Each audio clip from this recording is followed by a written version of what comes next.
আসসালামু আলাইকুম ওয়া রাহমাতুল্লাহ। প্রিয় দর্শক, আজকের ভিডিওটি অনেক অনেক গুরুত্বপূর্ণ, কারণ আজকের ভিডিওর মাধ্যমে আমি আপনাদেরকে শেখাবো পবিত্র কুরআনুল কারিমের ৩০ নাম্বার পারা থেকে সুপরিচিত অন্যতম একটি সূরা, সূরা মাউন। সূরা মাউন এই সূরাটি একদম ছোট, আপনারা চাইলে মুখস্থ করে সূরাটি নামাজের ভিতরেও পড়তে পারেন। তো দর্শক, চলুন শুরু করছি। আউযু বিল্লাহি মিনাশ শাইতানির রাজীম। বিসমিল্লাহির রহমানির রহিম।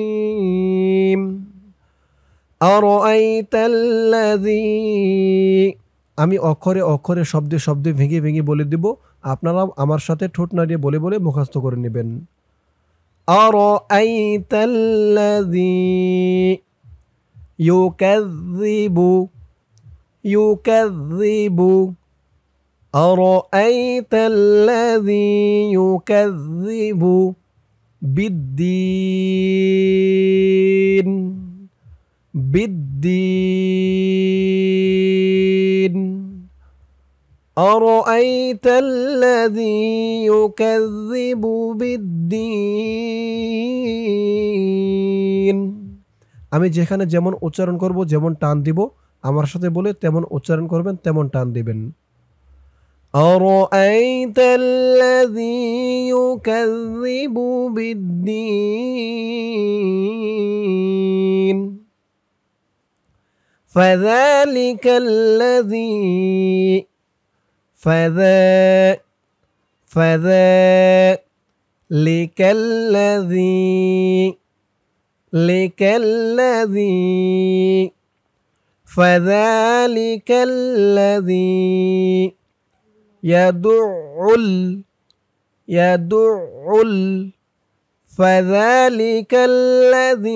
يدع اليتيم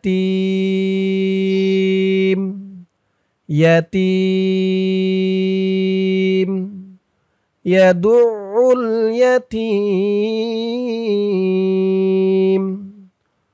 فذلك الذي يدع اليتيم أرأيت الذي يكذب بالدين فذلك الذي يدع اليتيم ولا يحض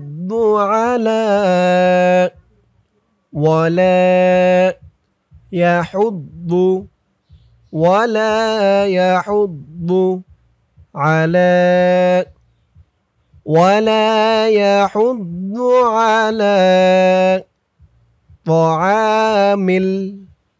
طعام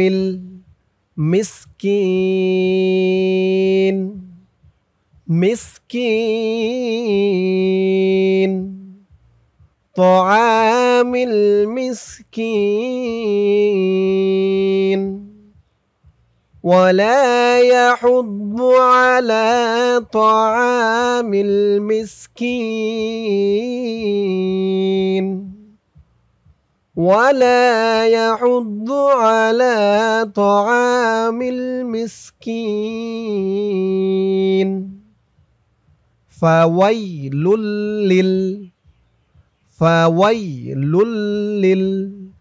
للمصلين فويل للمصلين الذين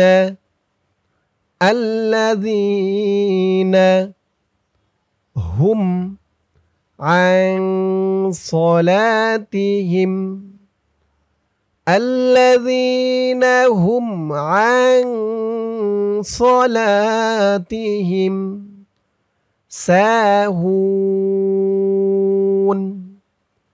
ساهون الذين هم عن صلاتهم ساهون الذين هم عن صلاتهم ساهون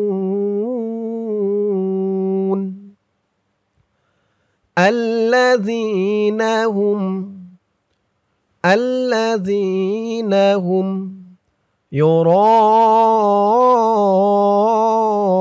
يراءون الذين هم يراءون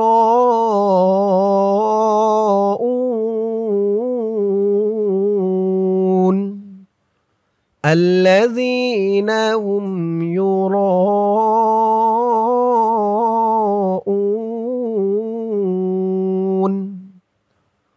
ويمنعون الماعون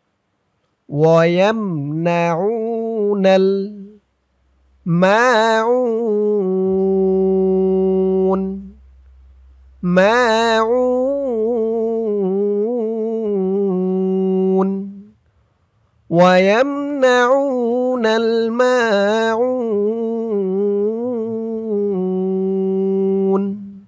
দর্শক, সূরা মাউন এই পর্যন্তই। সূরা মাউনে রয়েছে মাত্র 7টি আয়াত। সূরাটি অনেক ছোট। তো এখন সূরাটি আমি শুরু থেকে একবার রিডিং টেনে টেনে বলে দিব। এতক্ষণ যেমন শব্দে শব্দে ভেঙে ভেঙে বলে দিয়েছি, এতে করে মোটামুটি অনেকেরই জানা হয়েছে, বোঝা হয়েছে যে সূরা মাউনে কোন শব্দে কেমন উচ্চারণ হবে, কেমন টান হবে। তাই এখন শুরু থেকে একবার রিডিং টেনে টেনে বলে দিব। এখনও যাদের মুখস্থ হয়নি আমার সাথে বলবেন, ইনশাআল্লাহ মুখস্থ হয়ে যাবে। বিসমিল্লাহির রহমানির রহিম। আরাআইতাল্লাযী ইউকাযযিবু বিদ্দীন فذلك الذي يدع اليتيم ولا يحض على طعام المسكين فويل للمصلين الذين هم عن صلاتهم ساهون الذين هم يراءون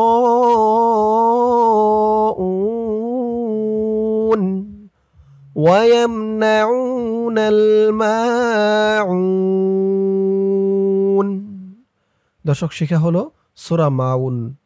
সূরা মাউন আমি আপনাদেরকে যেমনভাবে শেখালাম, আপনারা যদি আমার সাথে বলে বলে কয়েকবার প্র্যাকটিস করেন, ইনশাআল্লাহ সূরা মাউন একদম সহি শুদ্ধ করে মুখস্থ করে নিতে পারবেন। আল্লাহ তাআলা সকলকে সূরা মাউন সহি শুদ্ধ করে মুখস্থ করার তৌফিক দান করুক। সকলে বলি আমিন।